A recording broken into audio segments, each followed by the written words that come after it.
অতি সম্প্রতি এটি খবর আমাদের মূল ধারার যে গণমাধ্যম মেইন স্ট্রিম মিডিয়া সেখানে ব্যাপকভাবে প্রসারিত হয়েছে। সেটি হলো ঢাকার বিভিন্ন জায়গাতে আওয়ামী লীগ ঝটিকা মিছিল করেছে।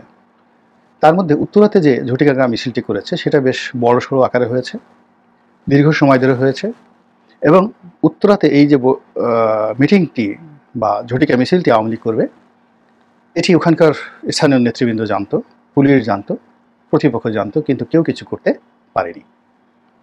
এগুলো নিয়ে আওয়ামী বিরোধী যারা শক্তি, যারা আওয়ামী লীগকে ফ্যাসিবাদ রূপে, স্বৈরাচার রূপে আওয়ামী লীগের পতন কামনা করে, তাদের জন্য এটা রীতিমতো একটা বজ্রপাত এবং সরকারের জন্য রীতিমতো একটা অস্থির খবর।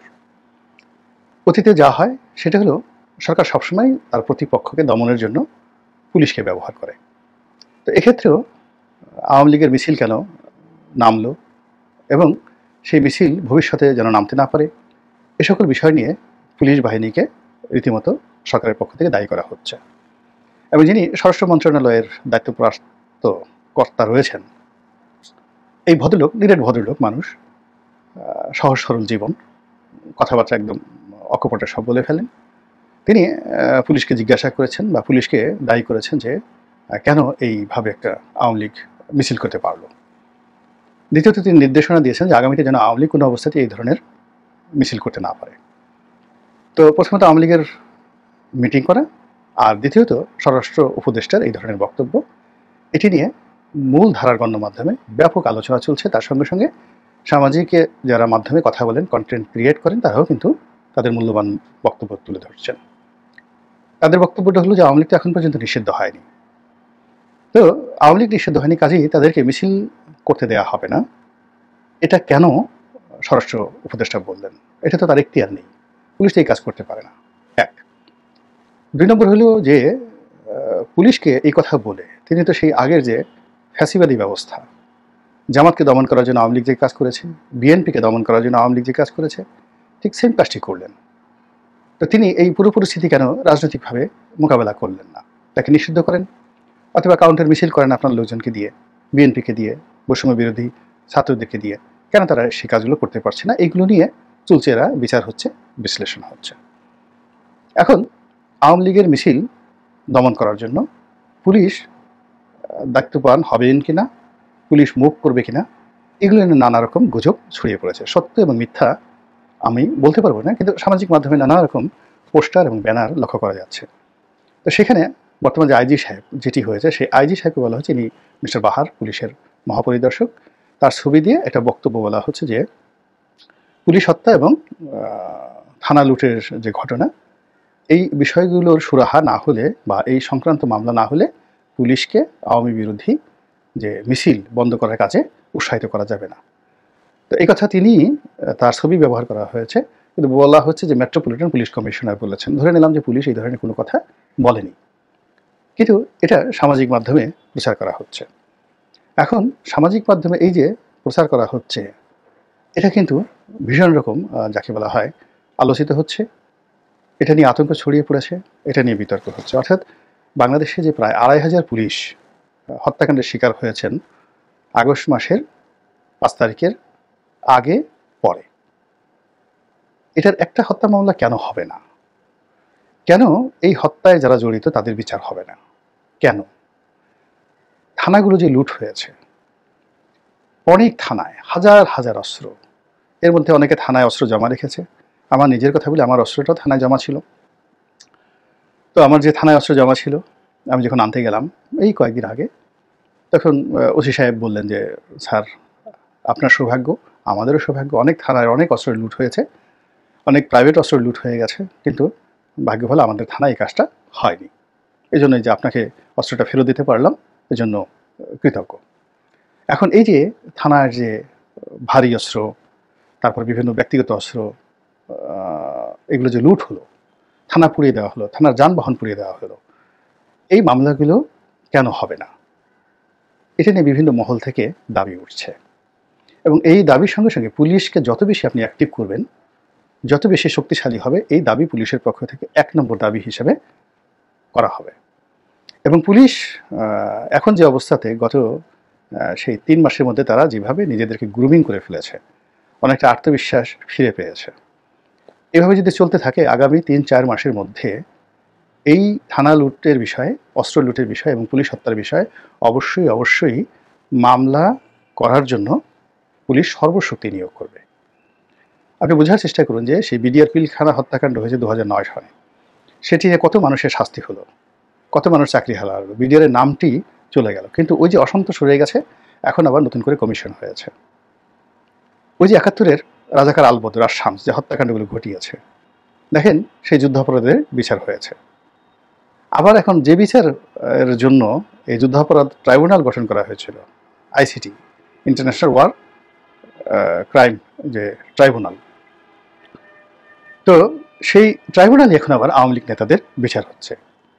সেখানে রাশেদ খান মেনন, হাসিনা লোকানিউ, তারপরে সালমান এফ রহমান,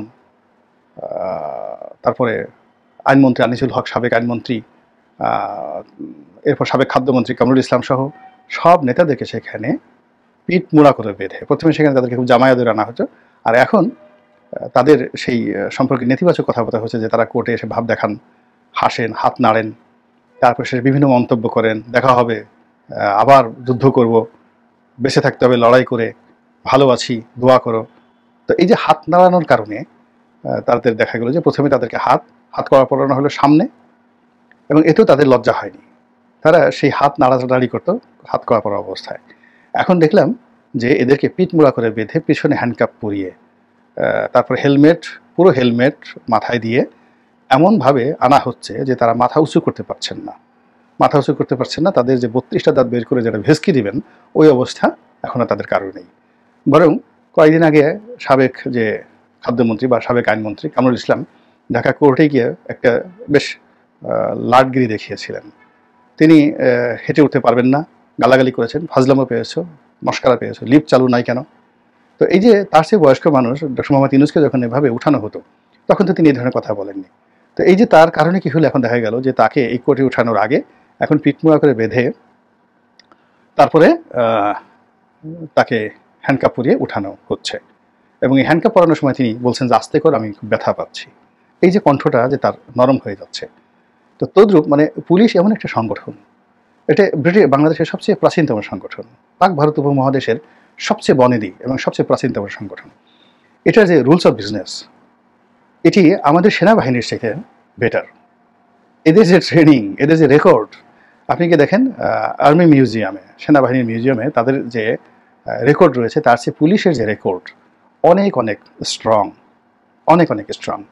এবং পাবলিকের সঙ্গে অ্যাকশন রিয়াকশন, রাজনীতির নিয়ন্ত্রণ, মুহূর্তের মধ্যে পরিবর্তিত পরিস্থিতির সঙ্গে অ্যাডাপশন, এই ক্ষমতা সরকারি কর্মকর্তাদের মধ্যে সবচেয়ে বেশি আছে পুলিশের।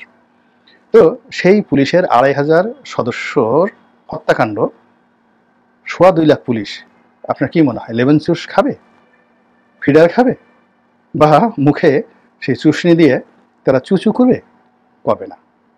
যখনই সুযোগ পাবে তখনই তারা গর্জে উঠবে, এবং এমনভাবে গর্জে উঠবে এই আওয়ামী লীগ লোকদের হাত করা পরানো দেখেই আপনার সেটা আন্দাজ করা উচিত। যে কয়দিন আগে এই পুলিশের, এখন বলা হয় যে পুলিশের 90% কর্মকর্তা আওয়ামী লীগের, তো 90% কর্মকর্তা আওয়ামী লীগের হলে সেই কর্মকর্তাদের দ্বারা আওয়ামী লীগের নেতাদের কী অবস্থা হচ্ছে।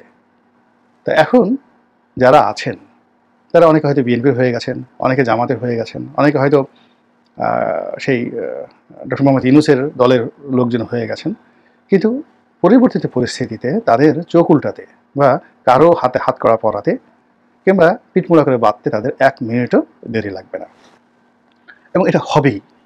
মানে পুলিশ যদি থাকে, আপনি যদি পুলিশ পুরো ব্যান করে দেন, এখানে নাম যদি রাখেন পুলিশ, নাম যদি রাখেন পুলিশ, এবং প্রতিটি সদস্যকে বাদ দিয়ে জুলাই আগস্ট বিপ্লবের ছাত্রদেরকে এখানে নিয়োগ দেন, সেটা একটা ভিন্ন ইতিহাস হতে পারে। কিন্তু যতক্ষণ পর্যন্ত উর্দি আছে, পুলিশের রেকর্ড আছে, এবং যতক্ষণ পর্যন্ত এই ট্রেডিশন, সেই পুলিশ অ্যাক্ট আছে, যতক্ষণ পর্যন্ত সিআরপিসি আছে, বাংলাদেশ পেনাল কোড আছে, এবং ফৌজদারি কার্যবিধি, দণ্ডবিধি যতক্ষণ পর্যন্ত তাদের ফেভারে আছে, ততদিন পর্যন্ত, সেটা আজকে হোক, কালকে হোক, 5 বছর পরে হোক, 10 বছর পরে হোক, 20 বছর পরে হোক, এগুলো নিয়ে মামলা হবেই।